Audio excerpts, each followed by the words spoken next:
Bacaan dari surat kepada orang Ibrani.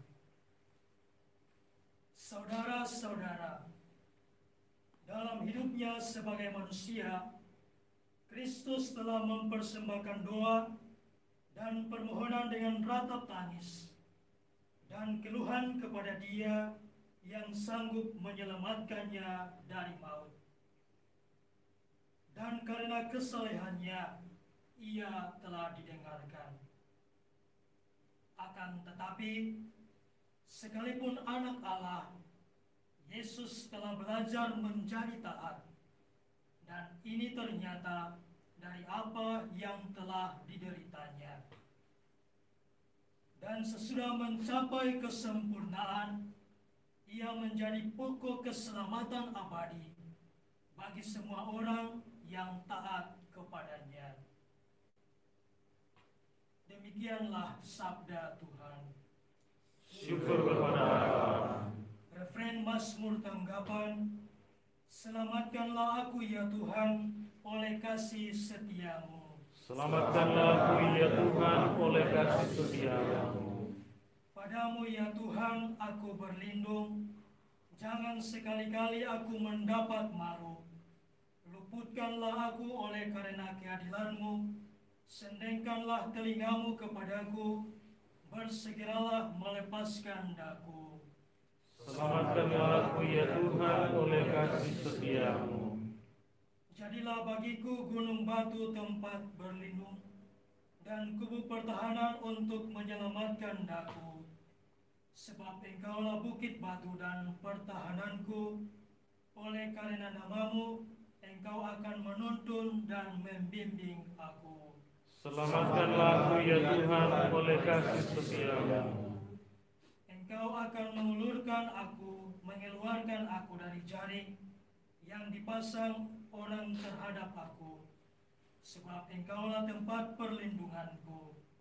Ke dalam tangan-Mu kuserahkan nyawaku. Sudilah membebaskan daku ya Tuhan Allah yang setia. Selamatkanlah aku ya Tuhan oleh kasih setiamu. Tetapi aku berkata kepadamu, ya Tuhan, aku percaya. Aku berkata, Engkaulah Allahku. Masa hidupku ada di tangan-Mu. Lepaskanlah aku dari tangan musuh-musuhku, dan bebaskanlah aku dari orang yang mengejarku. Selamatkanlah aku ya Tuhan oleh kasih setiamu. Alangkah limpahnya kebaikan-Mu yang telah Kau simpan bagi orang yang takwa kepadamu, yang telah Kau lakukan di hadapan manusia bagi orang yang berlindung kepadamu. Selamatkanlah aku ya Tuhan oleh kasih setiamu. Bait pengantar Injil. Haleluya, haleluya, haleluya. Haleluya, haleluya, haleluya. Berbahagialah engkau Santa Perawan Maria, sebab di bawah salib Tuhan engkau menjadi martir. Haleluya, haleluya, haleluya.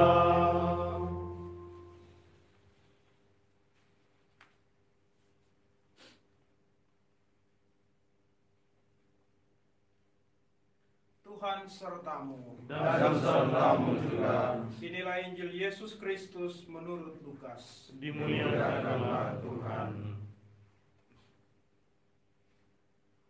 Ketika Maria dan Yusuf mempersembahkan anak Yesus di bait suci, mereka amat heran mendengar pernyataan Simeon tentang anak Yesus.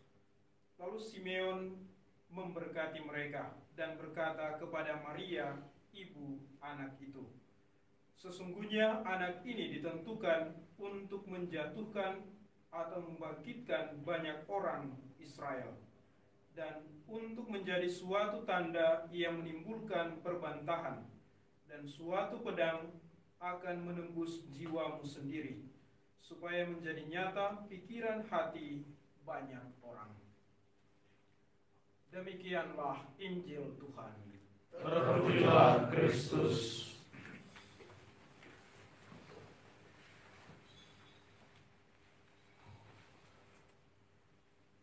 Saudara-saudariku yang terkasih, kita semua dalam perjalanan kehidupan kita berusaha untuk mau menjadi orang yang berbahagia dalam hidup. Ada banyak orang yang berusaha untuk menemukan kebahagiaan hidupnya dengan rupa-rupa kenyamanan yang dicapai. Orang kemudian berlomba-lomba untuk menjadi sukses, karena di tengah-tengah kesuksesan kebahagiaan itu bisa dialami. Tetapi dalam peristiwa pada hari ini, Maria mengajak kita semua untuk melihat potret kebahagiaan dari cara hidup yang lain, yakni mengambil bagian dalam penderitaan Kristus. Kita semua pada saat ini tentu berada dalam pengalaman penderitaan.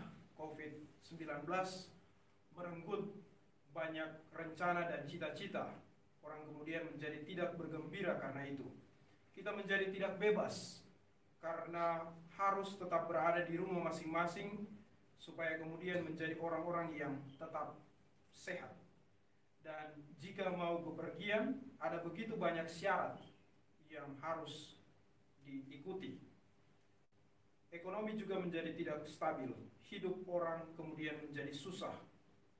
Tetapi di tengah-tengah situasi yang kita alami saat ini, gereja mengajak kita semua untuk melihat oase kehidupan dan kebahagiaan di tengah-tengah penderitaan ini. 7 duka cita Maria dialaminya justru karena ia mengambil bagian dalam status sebagai ibu Tuhan. Ia mau menjadi model bagi kita semua bagaimana harus bangkit dari kehancuran akibat luka yang menganga. Semua penderitaan-penderitaan yang dialami oleh Maria adalah penderitaan yang begitu dahsyat. Tetapi inilah contoh kepada kita semua bagaimana kita harus keluar dari setiap penderitaan yang kita alami. Semua luka itu bisa disembuhkan oleh Maria karena penyerahan diri dan ketaatan yang total kepada kehendak Allah. Pada Injil hari ini, ia sudah tahu pada awal bagaimana ia menjadi ibu Tuhan. Pernyataan Simeon kepadanya sudah menunjukkan bahwa seluruh pesiaran hidupnya akan dialami juga dengan pengalaman-pengalaman penderitaan. Tetapi ia tetap setia dan taat mengambil tanggung jawab itu dengan doa penyerahan yang sangat menunjukkan bahwa ia begitu rendah hati di hadapan Tuhan. Aku ini hamba Tuhan, terjadilah padaku menurut perkataanmu. Semoga dalam perjalanan kehidupan kita juga belajar dari Santa Perawan Maria untuk menjadi orang yang tetap setia kepada kehendak Tuhan di tengah-tengah penderitaan hidup kita dan menjadi pribadi-pribadi yang taat menjadi murid Kristus. Rahmat Allah menolong kita. Amin.